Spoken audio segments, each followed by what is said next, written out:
জায়গা থেকে যদি একটু সরে আসা যায়। তন্ময় বাবু, আমরা কোথাও কি পারি না, মানে মুখ্যমন্ত্রী এই কথা বলছেন বারবার, এই পরিস্থিতিতেও যাতে একটা যৌথ জায়গা তৈরি হয়, একটা ইকুয়াল জায়গা, আলটিমেটলি যাতে মানুষ উপকার পায়?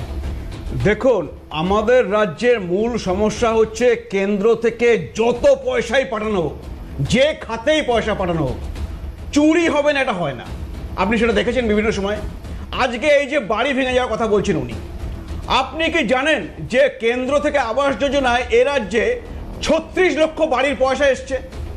তাহলে ওই মানুষগুলো যাদের বাড়ি ওই অবস্থায় ছিল, তারা বাড়ি না পেয়ে কেন তৃণমূলের নেতা যার 3 তলা বাড়ি আছে সে পয়সা পেয়েছে?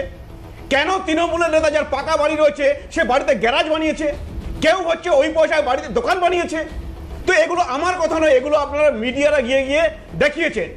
তাহলে আমরা প্রশ্ন হচ্ছে যে 36 লাখ বাড়ি কার কার হয়েছে, ওনাকে হিসেব দেবেন? তন্ময়বাবু প্লিজ, আমি একটু উত্তরবঙ্গে কনসেন্ট্রেট করতে চাইছি। এই ক্ষেত্রে অন্ততপক্ষে যদি কোথাও এক হয়, মানে আমি মানুষের চিত্রটা, মানে কৌশিকবাবু একটু আগে বললেন সামনের সপ্তাহে যাবেন ত্রাণ নিয়ে, কলতানো বলছে আপনাদের দলের তরফ থেকে, আপনারা তো মানুষের পাশে থাকতে চাইছেন। শুনুন, আমাদের দলের তরফ থেকে আপনারা প্রতিদিন লরি লরি করে ত্রাণ যাচ্ছে।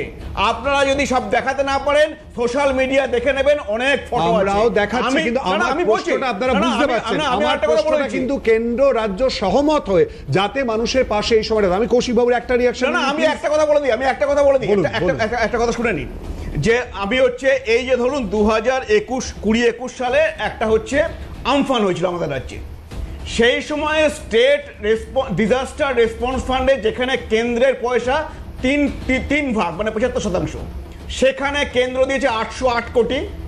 তারপরে ন্যাশনাল রেসপন্স ফান্ড থেকে দিয়েছে 2707 কোটি। এখানেই আমার প্রশ্ন, তো তন্ময়বাবু, এবারে এই পরিস্থিতিতে রাজ্য এবং কেন্দ্র সমানো জায়গায়